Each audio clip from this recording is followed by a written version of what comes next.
Yeah.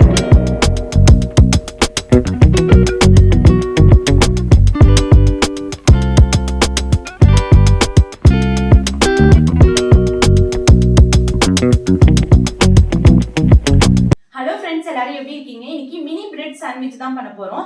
இந்த bread sandwich ரொம்ப சிம்பிளானது, ஈஸியா செஞ்சிடலாம். சட்டுன்னு செய்யக்கூடிய ஸ்நாக்ஸ் ரெசிபி தான் இது. இந்த ரெசிபியை குழந்தைங்களுக்கு செஞ்சு கொடுத்தீங்கன்னா நல்லா விரும்பி சாப்பிடுவாங்க. இது பிடிக்கல அப்படின்னு சொல்லவே மாட்டாங்க. ரொம்ப டேஸ்டா இருக்கும், யம்மியா இருக்கும். வாங்க அதை எப்படி செய்யுதுங்கிறத பார்க்கலாம். மினி சாண்ட்விச் பண்றதுக்கு ஸ்வீட் கார்ன் கொஞ்சம், வெங்காயம், தக்காளி, கொஞ்சமா வெள்ளரிக்காய் எடுத்து வச்சிருக்கோம். உங்களுக்கு கொடமிளகாய் வேணும்னாலும் சேர்த்துக்கலாம். இது எல்லாத்தையுமே மொத்தமா பவுல்ல சேர்த்துக்கலாம். ஒரு பாதி பெரிய வெங்காயம், கொஞ்சம் தக்காளி, நாட்டு தக்காளி தான் எடுத்துக்கிறேன். பெங்களூர் தக்காளி வேணும்னாலும் எடுத்துக்கோங்க. ஸ்வீட் கார்ன் கொஞ்சம், வெள்ளரிக்காய், வெஜிடபிள்ஸ்க்கு தேவையான உப்பு சேர்த்துக்கலாம்.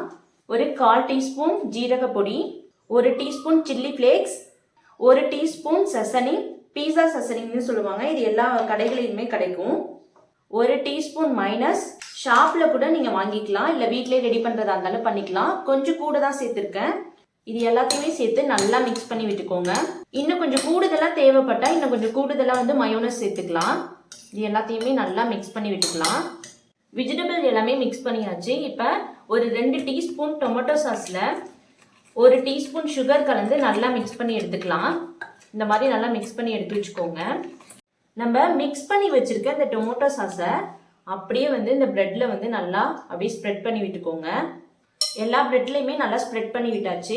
இப்போ மிக்ஸ் பண்ணி வச்சிருக்க அந்த வெஜிடபிள்ஸ் எல்லாத்தையுமே அப்படியே மேலே சேர்த்துக்கலாம்.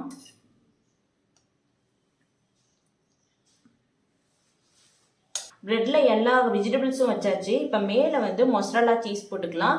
உங்களுக்கு சப்போஸ் இந்த மொசரல்லா சீஸ் வேணாம் அப்படின்னா நீங்கள் இதை அவாய்ட் பண்ணிக்கலாம். குழந்தைங்கள்லாம் நல்லா விரும்பி சாப்பிடுவாங்க, அதுக்காக தான் இந்த மொசரல்லா சீஸ் சேர்க்குறேன். எதுக்காக நான் சாண்ட்விச் பிரெட்ல சாண்ட்விச் பண்ணலன்னு பார்த்தீங்கன்னா, இன்னைக்கு என் பையன் சின்ன சின்ன பிரெட்டாக பார்த்து அதில் செஞ்சு கொடுங்கம்மா அப்படின்னு சொல்லி கேட்டான். அவனுக்கு ஈஸியாக இருக்கும் அப்படிங்கிறதுக்காக தான் இந்த பிரெட் எடுத்திருக்கேன். உங்களுக்கு பெரிய பிரெட்ல கூட நீங்கள் செஞ்சு சாப்பிடலாம். இப்போ பிரெட்டை க்ளோஸ் பண்ணிக்கலாம். இப்போ இது எல்லாத்தையும் தோசைக்கல்ல போட்டு எடுத்துக்கலாம். தோசைக்கல்ல பிரெட்டை சேர்க்கறதுக்கு முன்னாடி பட்டர் சேர்த்துக்கலாம். இந்த மாதிரி நல்லா ஸ்ப்ரெட் பண்ணி விட்டுருங்க. ஒவ்வொரு பிரெட்டாக எடுத்து வச்சுக்கலாம். இந்த மாதிரி மினி பிரெட்ல செஞ்சு கொடுங்க. குழந்தைங்க சாப்பிட்றப்ப ரொம்ப ஈஸியா இருக்கும். ஒரு சைடு பிரெட் குக் ஆயிடுச்சு, இன்னொரு சைடு திருப்பி விட்டுக்கலாம். அவ்வளோதான், 2 சைடுமே நல்லா குக் ஆகி வந்துருச்சு. மினி பிரெட் சாண்ட்விச் ரெடி ஆயிடுச்சு. ரொம்ப சூப்பரா ரெடி ஆயிருக்கு. இந்த ரெசிபியை ட்ரை பண்ணி பார்த்துட்டு என்னோட கமெண்ட் செக்ஷன்ல சொல்லுங்க. இந்த வீடியோ உங்களுக்கு பிடிச்சிருந்துச்சுன்னா சப்ஸ்கிரைப் பண்ணுங்க, லைக் பண்ணுங்க, மறக்காம பெல் ஐக்கானை கிளிக் பண்ணிருங்க. தேங்க்யூ ஃபார் வாட்சிங்.